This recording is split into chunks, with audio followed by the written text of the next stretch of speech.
So welcome to today's show. I'm so excited. I hope everyone can hear me.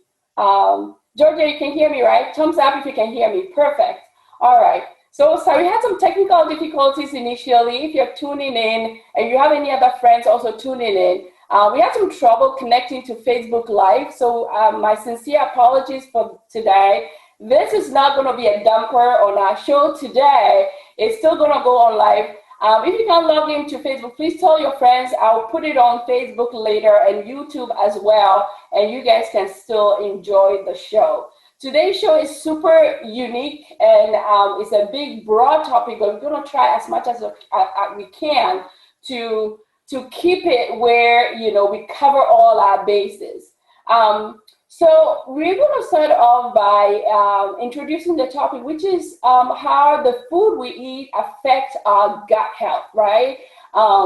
There's a brain-gut connection that a lot of people don't know about. I myself don't know about until a couple months ago when I started researching different things on that topic.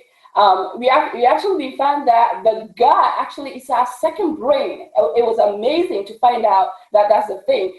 I want to ask people out there, hey, have you had been in a place where you were stressed out or anxious and all of a sudden you feel your gut rumbling, you start feeling sweaty? Sometimes you might even have like a loose bowel or diarrhea, or there are times where you have you feel like you have poor appetite, like you can you don't feel like eating because you're very anxious. So that's how our gut connects to our brain.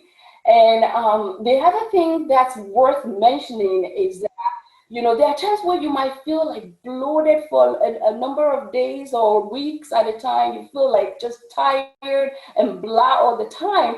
That's one of the signs to say that maybe your gut health might be having some issues, and you might need to maybe take a look at that. So, our gut is so full of different bacteria and all kinds of different, it has to be like different, so diverse to keep our health going. So I stumbled upon this research, and just a quick 5 minutes to just give you a visual of what really happens in our gut. So this study was on 50 men who work in a high-stress corporate company.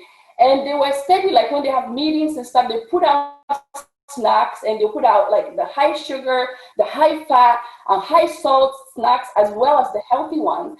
And a lot of the men who was very stressed when they were followed, they found that they were snacking on the foods that were high in sugar and all that stuff. And when they followed that with like a scan of their brains, it actually shows that the men who were snacking on the not so good food, their brain, the pleasure center of their brain, which is what we call the happy center, lighted up. But within a few minutes, the light up of their brain goes down. And the people who were eating the healthy food and stuff, it lights up slowly, but it stayed lit for a long time.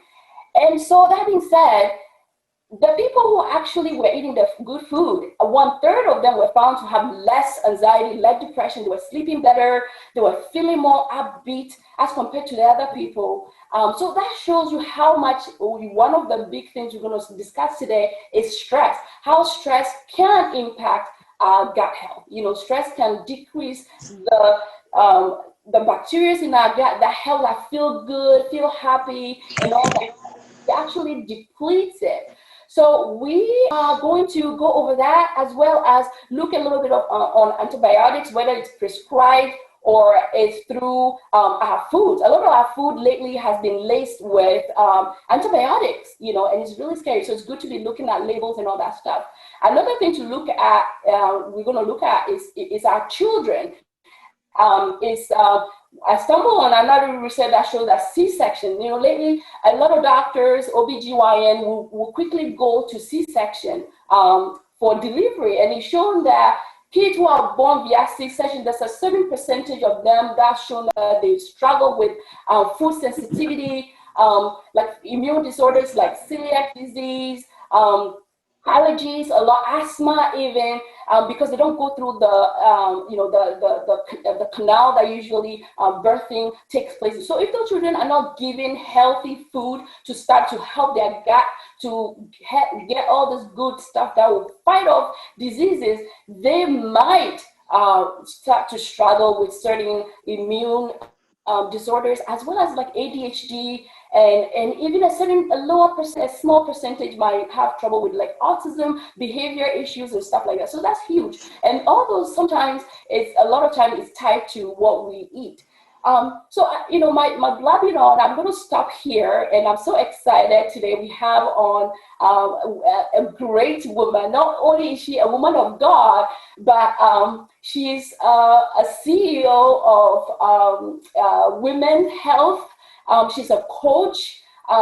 She has switched to vegan diet for many years now, and she's doing her thing.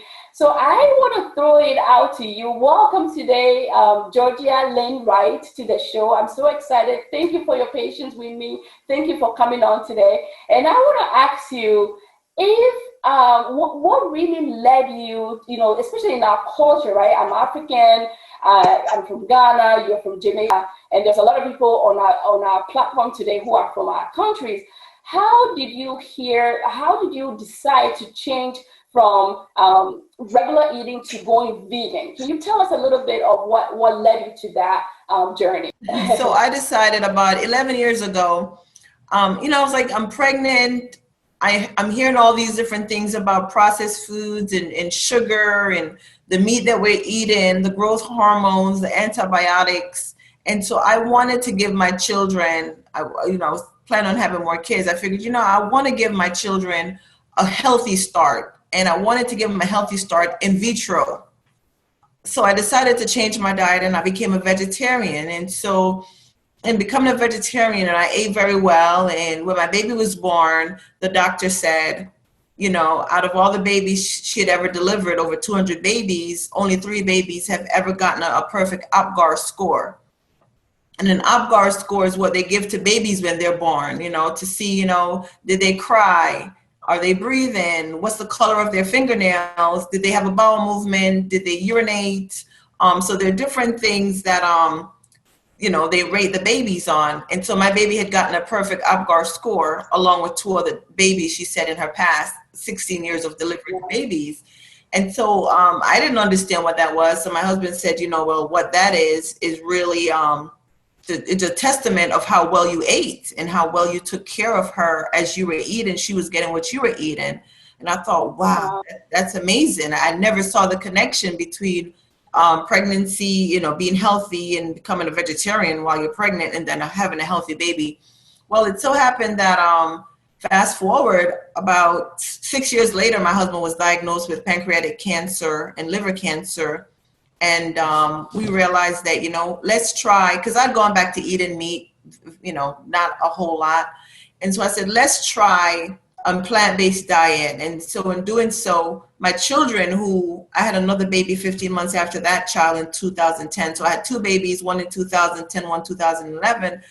From birth, they had been vegetarians. I never gave them meat, but I did give them dairy. I gave them milk, and I gave them cheese, and I gave them yogurt, Greek yogurt. Well, in 2016, thanks to just strictly plant-based, one of them who had been diagnosed with asthma no longer had asthma. The other one, who was also diagnosed with a hearing loss, she no longer had a hearing loss. And I realized there was a connection between dairy and asthma and mucus in the body and inflammation in the body, which led me down this road, because then the following year, 2017, I became a certified health educator and a certified raw vegan chef, because I realized at that point out there is a connection between nutrition and health and longevity. So my husband, who was terminally ill at the time, he then was, he lived past the diagnosis, the date that they gave him. They said, you'd live 3 to 6 months, because anyone who knows about pancreatic cancer and liver cancer, that those illnesses usually they precipitate really fast, and usually once you get diagnosed within 3 to 6 months, you're no longer here. Well, my husband lived for almost 2.5 years after the diagnosis. Looking back over, and I just want to go down this road really quickly. Looking back over my husband's health, when I met my husband, he was obese. He was overweight. And I say obese because people think in order to be obese, you need to be 600 pounds. Yeah. But, all of us have a body mass index, right? A BMI.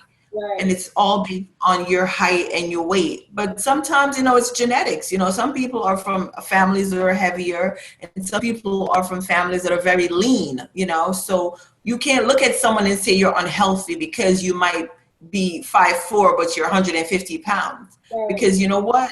There's someone who is maybe this big, 120 pounds, but they're unhealthy. So you can't gauge health based on appearance. Yeah. So I just wanted to put on that quickly. However, my husband was overweight, obese, because he's 5'9". He was 5'9" at the time. He weighed like almost 300 pounds.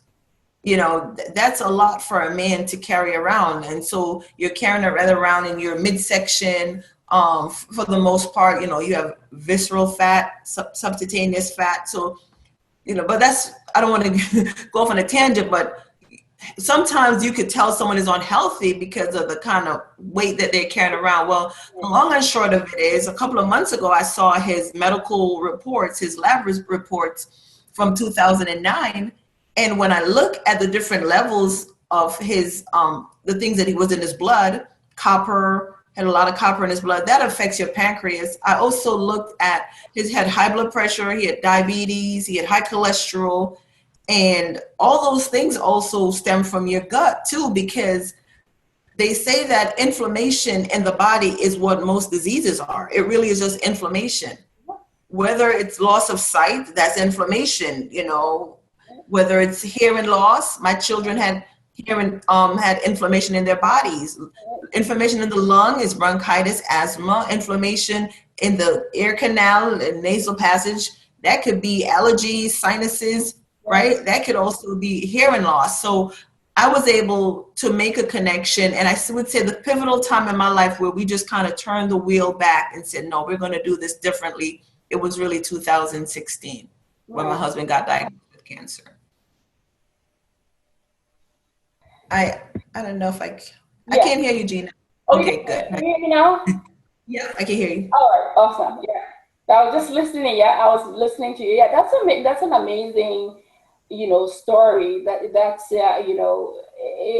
it's just amazing what we can do to prevent some of this. So not just mental health like depression, anxiety, and our mood, but also for someone listening, sometimes our gut health can impact our physical health as well. And I also want to mention, like when I started, I was talking about how sometimes we feel bloated for a long time. You can't lose weight. Yes. You just feel kind of black. Just also to make sure somebody's listening, make sure that you ruled out things such as thyroid, vitamin D level.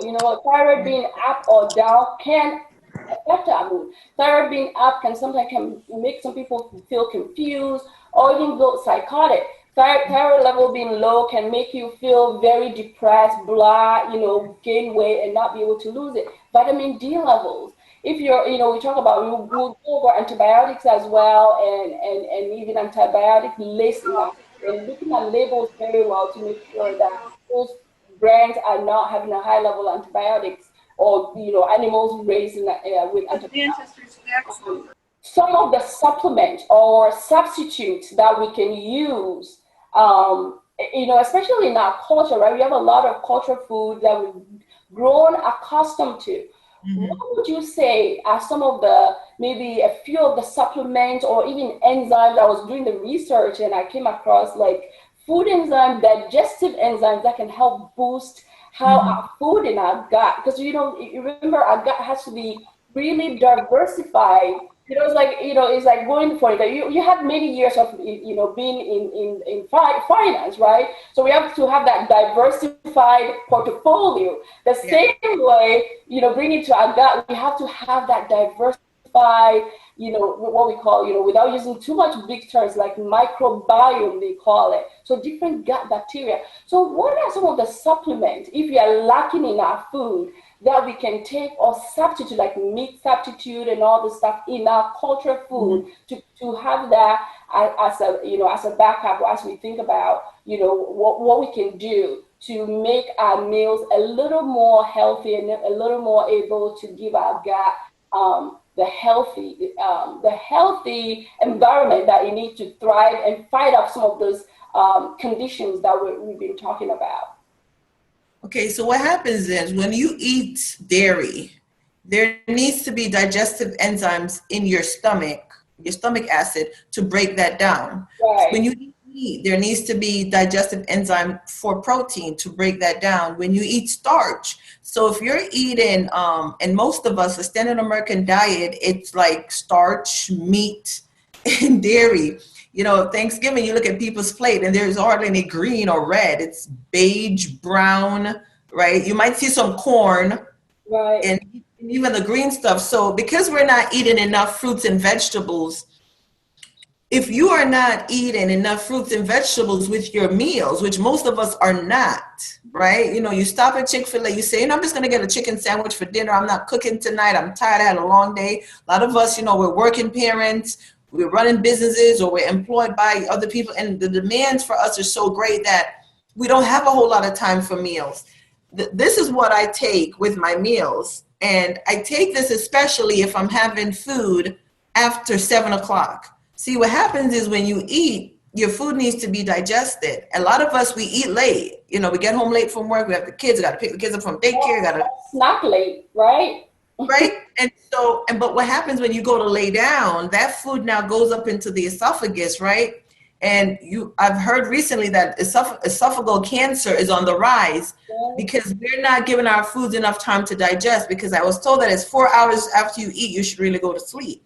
Now, if you're having your meal at 10 o'clock at night or 8 o'clock because you've been working late, who's going to stay up 4 hours and wait for their foods to digest? Right. And so this digestive enzyme, and I'm not promoting this is just the one that my family and I use. Right. It is to the point where even my children, when they're eating dinner after 7, they'll say to me, Mom, can I get some digestive enzyme? And I'll literally open this capsule and put half and half in some fresh made juice, because I juice for them. Right. I will just take one of the capsules myself right before I eat, because this has things in it to break down, even though we don't eat dairy, to break down the starch, because we're plant-based in this house, and I prefer plant-based instead of vegan, because when you say vegan, you're talking about, do you wear leather, there are other things that come into play when you talk about veganism. But we're plant-based, and so being plant-based, we still eat starch. We still eat grains. Those things need to be digested properly, because if they're not digested properly, what happens is you get leaky gut, you get IBS. There's so many different illnesses that you can get, because the foods we eat really needs to be transported to our cells, right? To give us the energy that we need, to give us the nutrients that we need. Now, if you're eating food and your food is not being properly digested, your cells are starving. So in this society, we're overfed and undernourished, if you know what I mean. I like that. Overfed and undernourished. The average American is overfed and undernourished, because we're not getting the minerals. First of all, the foods that we eat are not providing us with the minerals that we need. Number one, even if we have the proper digestive enzymes in our body, we're still not getting the proper nutrients from the food, because the soil is so depleted. In America, the soil is not given an opportunity to rest, and they don't do crop rotation where, you plant peas this season, then the next time you plant, broccoli, and then you plant something. It's the same crop that's being planted in the soil, so the soil is not being nourished. So in 1950, if you ate an apple, right, you would get the proper nutrients that you needed from an apple. Right. You know the saying, an apple a day keeps the doctor away? Apples are great. They're great for the immune system, vitamin A, vitamin C. Apple is a great source of nutrients. However, if you were to say you desire the same amount of nutrients you were getting from that apple in 1950, you would have to eat 26 apples. Wow. And that is all because of mineral depletion from the soil that we have, that we're planting food in. So if you're not getting your minerals and your vitamins from your food, what are you getting them from? Right. So I say to people, consider substituting and supplementing your diet with minerals. This here is, and this is something you can get on my website, but this here is humic fulvic acid. This has 70 trace minerals in it. What this really is, this is soil. You know, the color of this is brown because this is sourced from the soil. Minerals is taken from the soil because we're not getting enough of it in our food. Right. So this, and what happens to when people eat minerals, they don't understand. It also chelates the body. What does that mean? It detoxes you while you're nourishing. Right. So the foods that we eat really sometimes act as a detoxifier to our body, so that while we're nourishing, we're removing the stuff that's bad for us. And that's what good gut bacteria does for us. The good bacteria eats up the bad bacteria. But some of us, we just have a ton of bad bacteria. We have a bunch of inflammation in our bodies. And I heard Dr. Mark Hyman say, when you have inflammation in your hand, you get arthritis. In your joints, you get arthritis, right? When you have it in the eye, you lose your sight. But when you have inflammation in your gut, do you know what happens? It affects your brain. It affects your mood. You don't feel the pain of inflammation that goes to the brain. It manifests as depression, ADD, ADHD. Now, you know, Gina, when we were growing up, I didn't know anybody with ADD or ADHD. Right. One isolated incident of somebody who can't sit still. They're always moving around, always jittery. But now I have adults telling me that they were diagnosed with ADHD. Right. How is that possible? Right. It's one that goes back to the foods that we eat. Like you said, the dopamine, you get that spike and then you crash. So at Thanksgiving, you're eating your Thanksgiving dinner, and right after you finish, you want to sleep. You want to sleep, right. What's that? Why do we get the itis? Right. Yeah. And so it goes back to the food traditions, that the foods that we eat in are very starchy. Now, let's touch on this. Culturally, right? There are foods that you ate in Ghana and there are foods that I ate in Jamaica, right? Right. It's not that the foods that we ate in Jamaica and Ghana were bad, because we're eating them now and they're affecting us in a negative way. But do you know what the difference is? Even though we ate those things in Ghana and Jamaica, we were eating mangoes, apples, tamarinds, fruit. We were eating all these other fruits and vegetables too, and it was balanced out. So when we had yams and potatoes, we were also having a lot of fruits and vegetables. That we didn't, right. And it was right in the backyard, right? It's right. It was organic.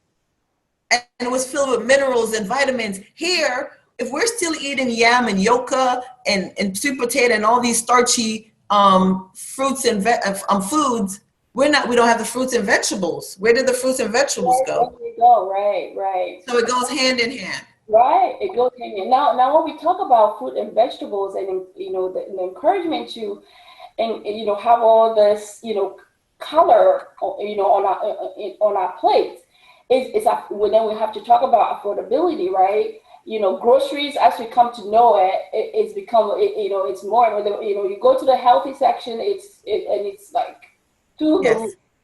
So what are some of the strategies, with you that you found to be helpful in your household, for your family and your kids, in order to have more of those healthy options? What do you do? Do you go, do you do farmers market a lot? I myself been doing farmers market here and there. And every now and then I do HelloFresh as well, but that can sometimes add up and it can be expensive. So what are some of the ways that you found to be able to manage eating healthy and also looking at your budget? Well, I have to say, Gina, it's like I have an obsession with food. And I say this because I get up in the mornings, I think about food, right? What are the kids going to have for breakfast? And after they eat breakfast, I think about what are they going to have for lunch? And then what are they going to have for dinner? And what's for lunch tomorrow? So I'm always thinking about food, because I find that in order to eat healthy, you always have to think about food. Right. You can't dismiss food, because what happens is if you dismiss it, you're going to end up hungry. And the first thing you're going to grab for is going to be fast and quick. Right. And fast food isn't healthy food. It's usually not healthy food. Right. So what I have to do, I shop at 5 or 6 different places. I go to 2 local supermarkets. If one doesn't have it, the other one usually does. Then I go to an Asian supermarket, which is about 20 minutes away. Then I have Whole Foods, which I now do Amazon Fresh online.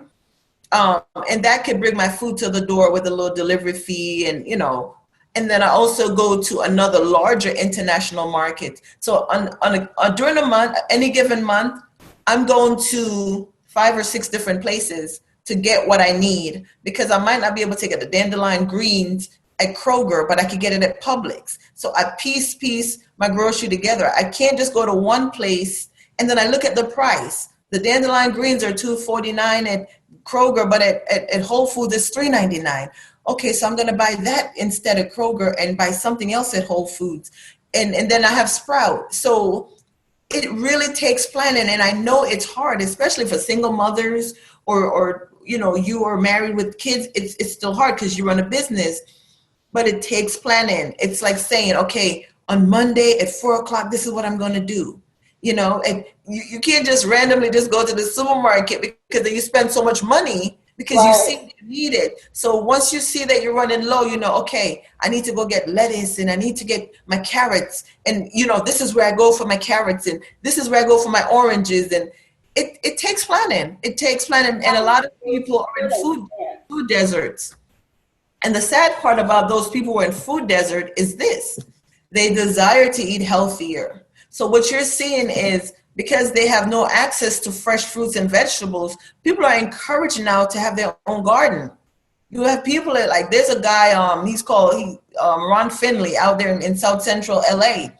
He has a gangster garden and he did a TED talk. And what he talked about was they're in a food desert where the foods are not there for them. They want to eat healthy. What do you do? So he's encouraging people in the inner city to have gardens.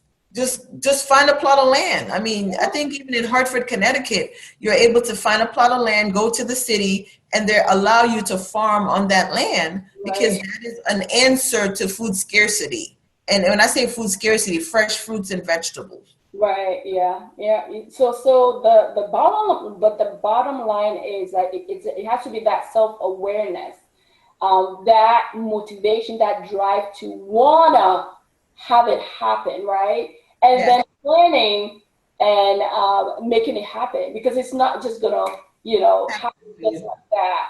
Because like you said, when you're hungry, the tendency is to satisfy the body, the brain.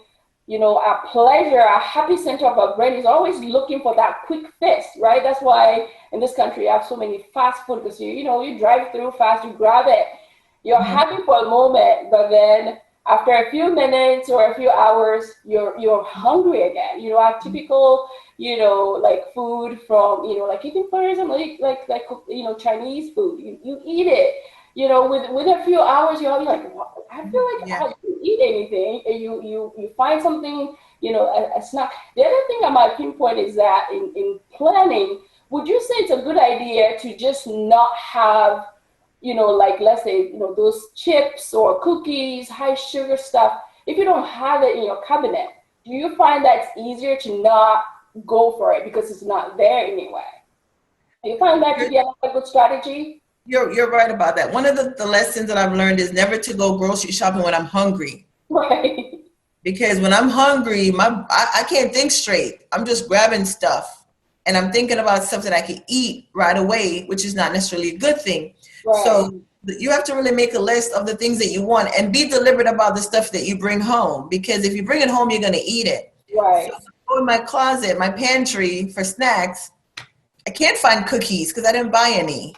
I find popcorn with just salt and coconut oil on it. I find seaweed snacks. I find banana chips. I find almonds. I find, those are the granola. Right. And I'm usually not happy when I find them because that's not what I want to find. Right. But then I have to remember, you didn't buy potato chips, so you're not going to find potato chips. Right. And, sometimes I feel like a fiend because I'm like searching to see maybe I did buy some potato chips a couple of months ago.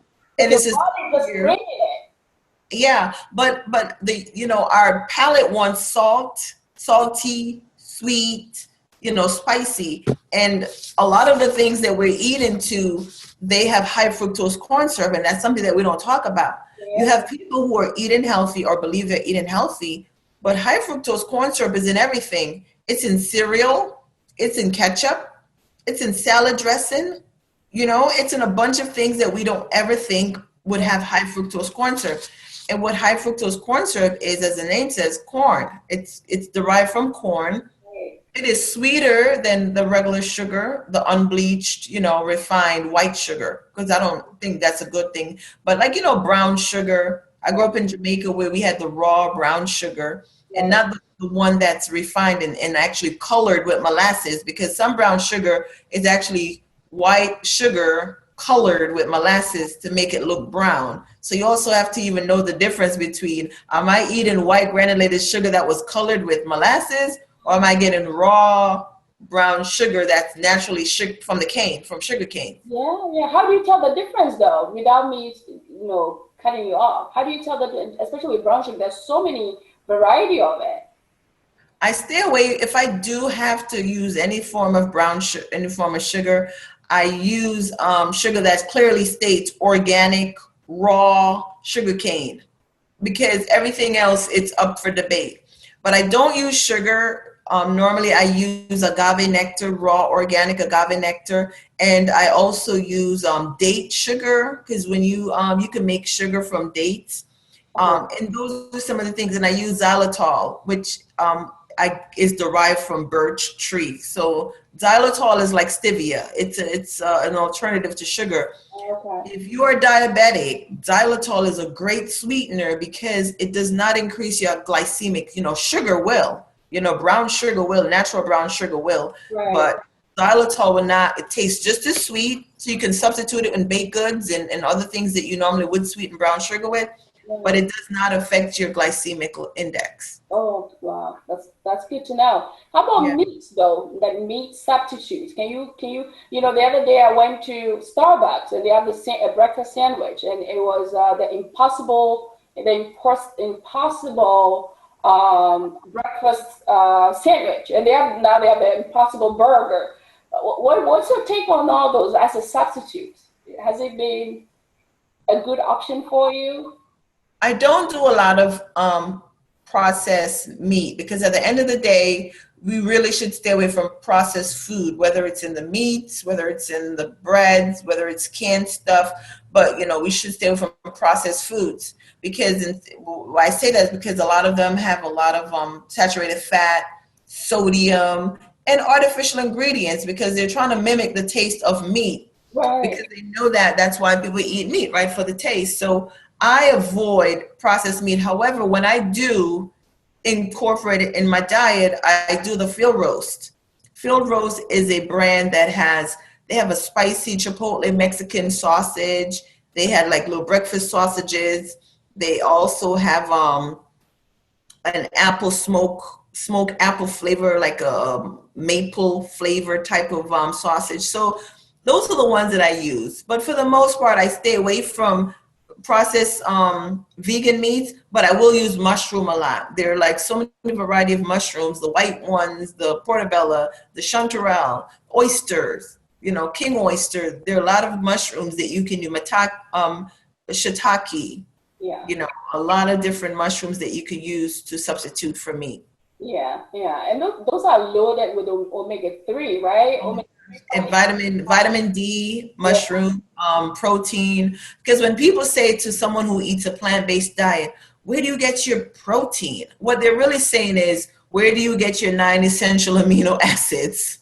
Because that's what protein is, right? Essential amino acids that your body needs. So that's what they're saying. Where do you get your amino acid? Well, you get your amino acids from chickpeas, mushrooms, quinoa, spelt, kamut, amaranth. There's so many grains out there. And a part of my coaching program, I try to teach people how to find the complete proteins, which is the quinoas and the amaranth, those grains, how to find those things and still get your body all the nourishment that it needs without having to worry about, do I have to eat meat in order to get the nutrients that I need? Right. Yeah.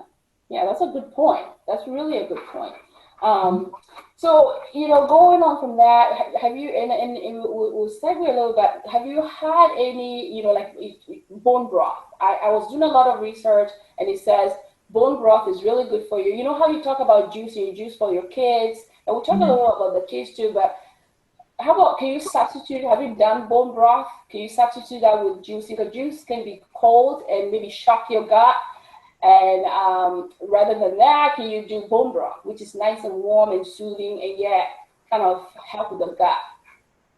I don't and have never done bone broth. I think for me, because I do have my probiotics and my gut is healthy too, because I eat a lot of fruits and vegetables, because the sugar in fruits are really great, and in the sugar in vegetables, because you get prebiotics. We talk a lot about probiotics, but we don't really touch on prebiotics. And so sugars give you the prebiotics. It's kind of like, you ever seen a Pac-Man video from back in the days when you see Right. them each other and eating up each other?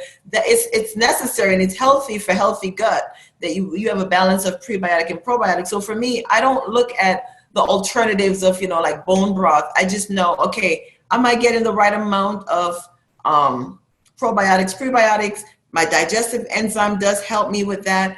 I juice things like kale, dandelion greens. And so I feel like my gut flora is great.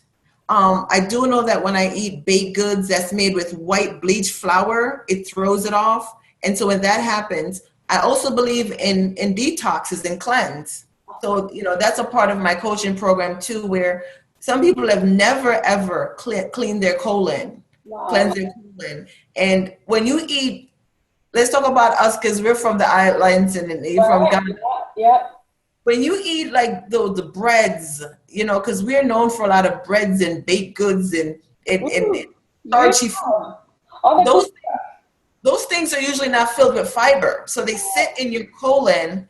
And when you eat more of it, you've ever poured water down your drain and you see it slow going down. stuff. You have to take your drain and a lot of gunk comes up. Clogged, right. The same thing happens to our colon. So there's a book called The Mucusless Diet, and it was written by Professor Arnold Ehret. And it talks about how the foods we eat, the meat, the eggs, the dairy, and I'm not trying to bash meat or eggs or dairy. I'm not. I used to eat that stuff. However, we're eating too much of it. I mean, you look at what people eat for Thanksgiving or around the holidays, these casserole, macaroni and cheese with the cheese and the eggs, and we consume a lot of dairy. What I learned is that if you minimize those things, you don't necessarily have to eat too many substitutes of other things to Right. fix the problem. And like I said, detox the colon, cleanse the blood, and there are supplements, herbal supplements available that allow you to do that. And even in my detox package, I have dandelion root, which is good for the blood. Cascara sagrada, which is good for the colon. It cleans out that old, you know, waste that's sitting there, Right. colonic, waste that's just sitting in your colon. It gets that out. It gets the mucus out. Because if we're not eating adequate amounts of fruits and vegetables, where's your fiber coming from? Right. Right. Right. And we see older people taking Metamucil. You don't need to take Metamucil if you eat an ample amount of fruits and vegetables. You're going Fiber. to have at least 2 bowel movements per day. And Right. if you're not having at least if you're not having at least two, something is wrong. Yeah. I've heard people say, yeah, girl, there are times when I don't go for days. I'm like, That's the if problem, right?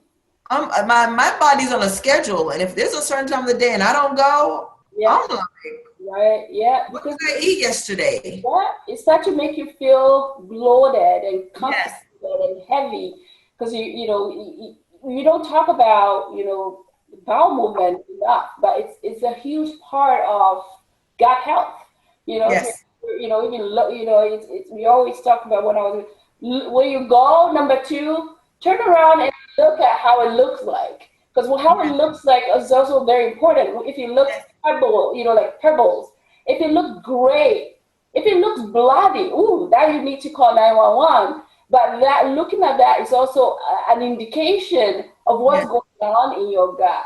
So Yes. it's really important to look at that as well. And another thing, Gina, water. Studies have shown that the Yeah, majority of Americans are dehydrated because they say that 1 in 2 children are dehydrated. of course, You're of not course. drinking enough water, and that also affects your gut health. And did you know that 80% of your brain is water? Like your brain needs water To work, yes, because exactly. that's going to affect your mood. You're going to be tired. You're going to be drained. You're going to be like, you're not going to be able to focus. Right? Yeah, yeah. It's really troubling study. So, segue into, talking a little bit about kids. When we started, I was saying to you, besides stress, besides, we talk about antibiotics, whether it's prescribed or laced in our food because of how it's grown, right? And how antibiotics can actually go in your gut and deplete good bacteria because you need that diversified number of bacteria in your gut to be Yes. healthy. Is that what we're finding is the uptake in the number of C-section? Myself as a mother, I had my kids via C-section, but the research that is huge now is how kids are being born now that, you're not going through the canal and get the mom's healthy gut bacteria to start off. So if we as parents, we don't help our kids to start off and have that mindset of eating healthy, their gut is actually going to eventually get used to only the kind of food like the high salt, high fat, high sugar Yeah. that is being fed to them, and they don't have the healthy. So they're more susceptible to having issues with digestion, right? Mhm. Allergies, gluten, is another big one. Mhm. Celiac disease, lupus, things like that. So how are some of the strategies? I know you have 3 beautiful kids at home. When you went to your plant-based diet, how were you able to rally them up? Because I know mine will be like, oh no, mommy, this is too boring, I don't want it. They'll cry until you give them what they want. So, help us, as some of the mothers on the platform today. How did you do it with your kids? So they love eating healthy and going for the good stuff than the other way around. It wasn't easy because I was eating some of the stuff that weren't so good, and then I was giving them the healthy stuff, and we're like, eat your kale. And while I'm giving them the kale, I'm eating some chicken wings. And so, and we're talking about going back to when they were 3 and 4 years old, because now Right. they're 10 and 9. But I had to start eating it and putting it into the meals. And so when they don't want it, I go, just taste just a little Right. bit for me. And so you have to be patient with your kids, even though it's healthy for them. Because when I was growing up, I was forced to eat it. And they would have a belt. Like, if you don't eat it, I'm going to spank you. If you don't eat it, And I'm just like stuffing this stuff in my you're not face. getting off the table. I'm not enjoying it. I'm just stuffing my face Right. with this stuff and waiting for the torture to be over. Right. With my children, they ask me for more kale. They ask me for more salsa. They ask me for more lettuce, for another salad. They ask me for more vegetables because they see me eating, number one. And number two, when I introduce it, I don't put any pressure on them. I said to them, this is healthy. This is really good for you, Right. and I negotiate. Like two of them don't like bananas. One of them loves banana. So I don't say, eat it, it's good for you. You're going to get your potassium. You better eat it. Right. I say, eat an apple instead. So, you find what your children don't like.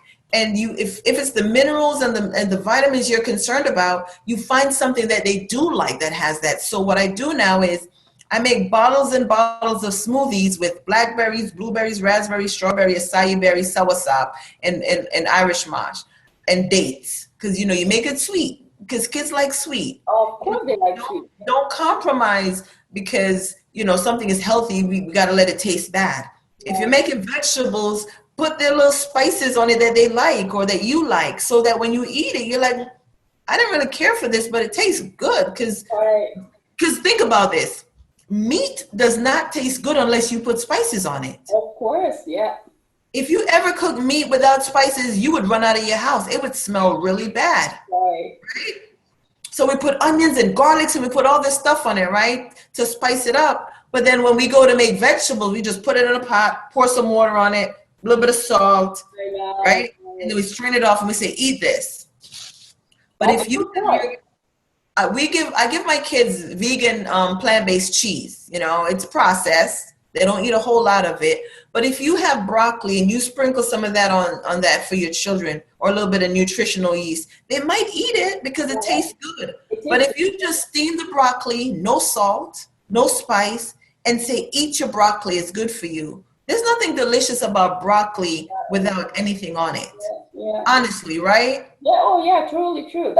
It's all about the packaging, how you present it to them. Is what Yes. my takeaway from that is. But a good way to get your kids to start eating healthy, start with juices and smoothie.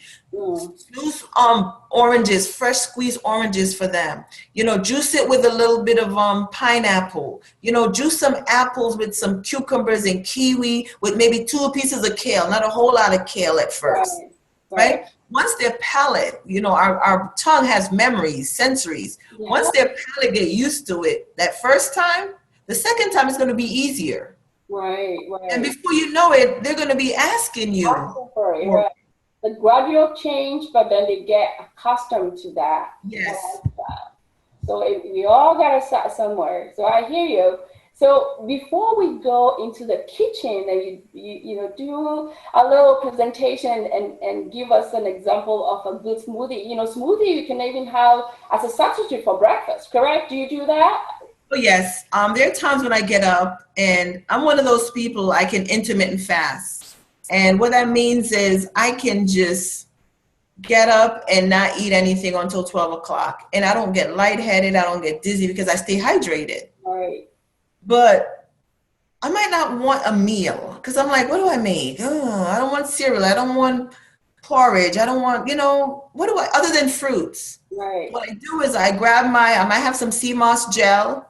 I grab that. I might get some almond milk and I just put a little bit of protein powder in that and I blend that up and that's breakfast. I might throw a banana in there and that's breakfast. It's hearty because it's, you know, it's thick from, you know, the different things that I put in there. I might throw some maca powder in there. As a matter of fact, let me bring you into the kitchen and show you because I was going to make my breakfast. Really? Yeah, let's do it. That's a good segue. And I'm going to show you what I'm going to make. My microphone is going to be a little off, but that's okay. Yeah. Do you sometimes use yogurt in your smoothie? I do. So this particular smoothie, right, today I'm going to make I'm going to put blueberries and I might even put like a banana in there. Can you hear me? Yummy. Yeah, I can hear you. Okay. So this is the blueberries, wild blueberries, right? And you don't have to put any water. And it's best when your fruits are frozen because that way, you know, it's not too watery and it's nice and cold, right? So I'm just gonna make enough for me. I do have coconut yogurt, so I'm gonna use a little bit of that because I don't have my my sea moss. So just give me 1 second. Yep. All right. So while Georgia is doing that, if you have just joined us, we're talking about food and how the food that we eat impact our mood. And we've had a great discussion so far. We're at the point where we're showing off an example of a good smoothie as a substitute for a meal, whether it's breakfast, lunch, or even dinner, or as a snack. A healthy snack to have. So loaded with a lot of antioxidants that are really good for our heart, our guts, and our mind as well. We know that when we have a healthy heart, you know, it helps us with anxiety, it helps us feeling blah, you know, feeling depressed. Or ooh, that's a good way. This is an almond milk that I use. There are times when I'll use some hemp seed. I'll put some hemp seed in there because, and I can't tell you the measurement. Sometimes you just got to eyeball it. If it's too thick, just put a little bit more milk, you know. If it's not sweet enough, then, you know, put a date or two in there. But this is protein powder, right? And this is vegan. A lot of protein powder has whey protein. So if you do not want milk, just understand that whey is a byproduct of milk. So you might not want whey protein, but this is hemp. This is from a tree, the hemp tree.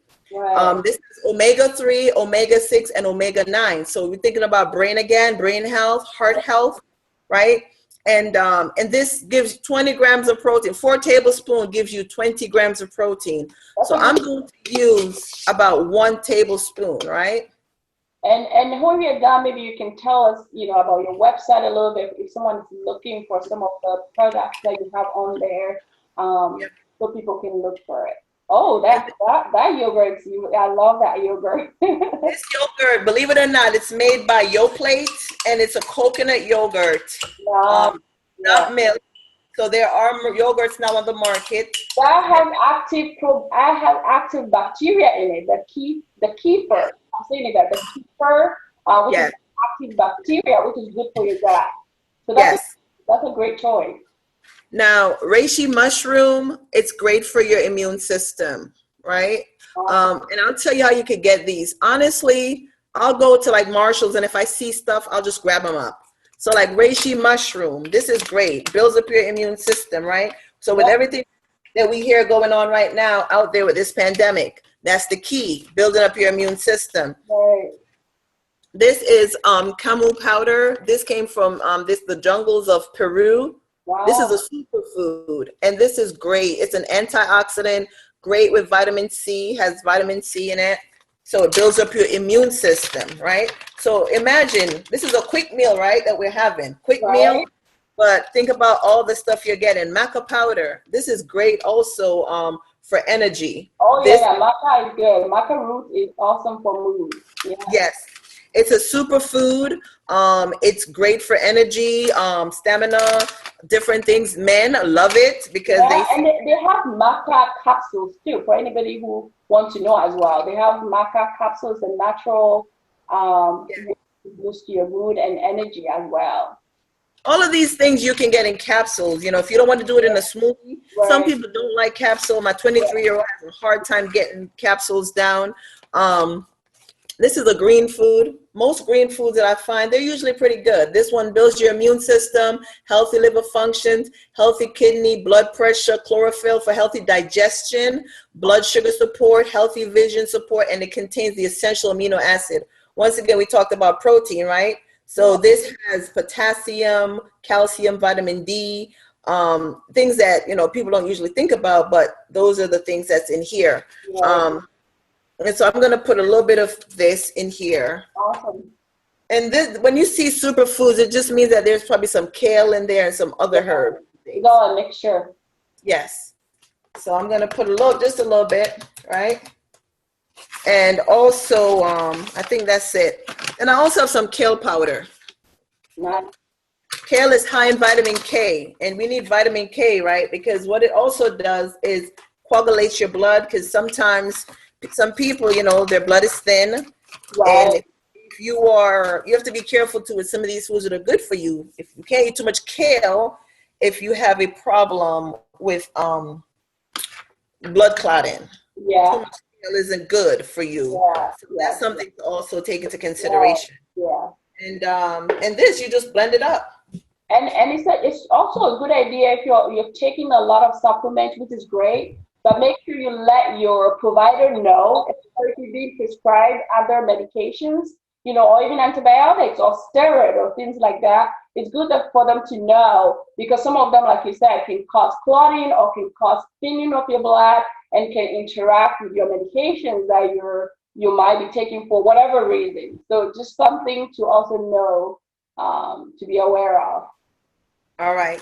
So the smoothie is finished, and this is like I said, quick meal, right? Yeah. You want to have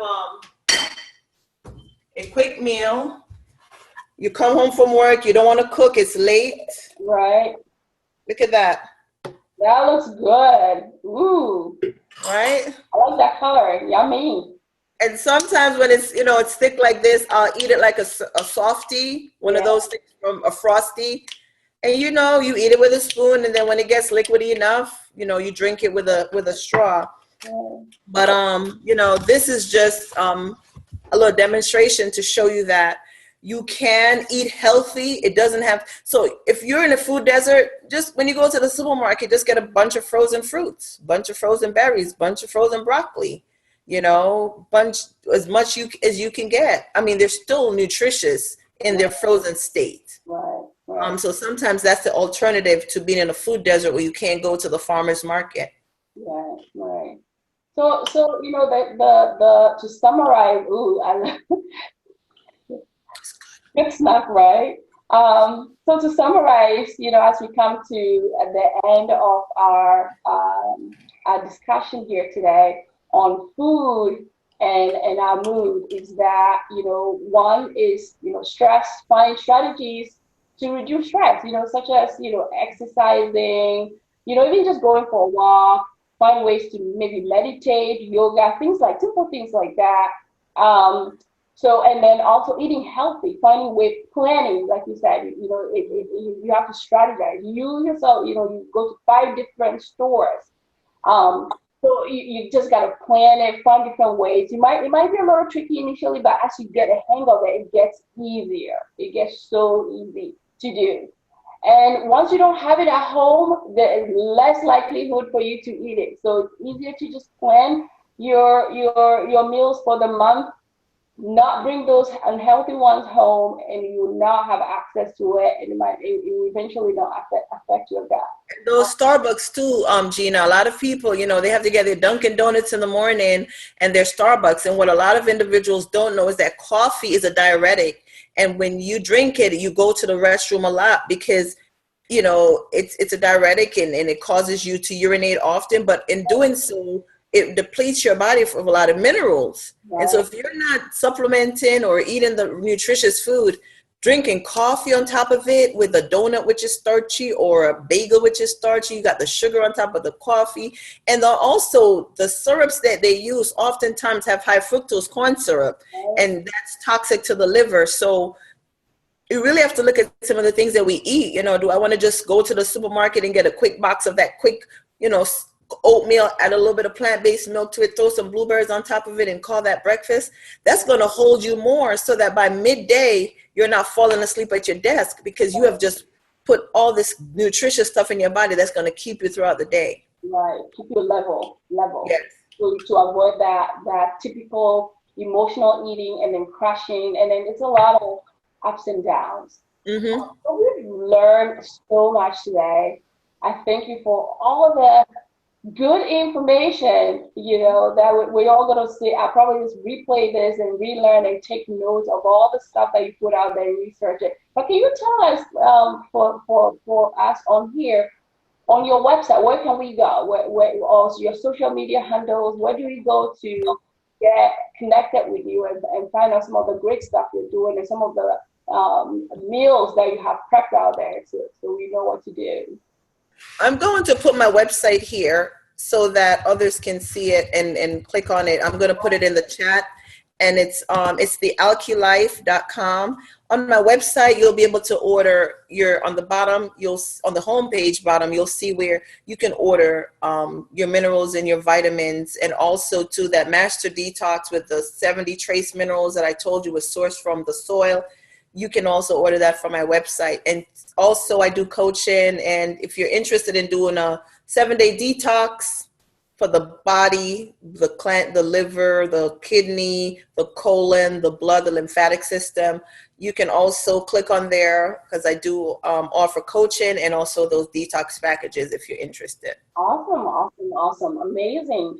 Thank you so much, Georgia. And thank you everyone for tuning in today. And I'm going to put out the video out there, YouTube, Facebook, for anybody else who was not able to partake of today, to be able to also learn something as much as we have been able to learn.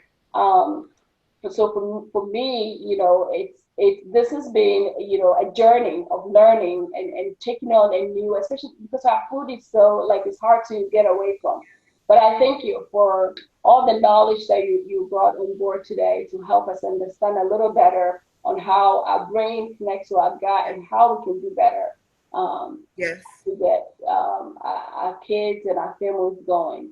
So thank you so much once again. And I look forward to our next episode. I'll be putting things out there to get everybody ready for our next month session or program. So thank you so much, and everybody enjoy the rest of your weekend and continue to stay blessed. Thank you, guys.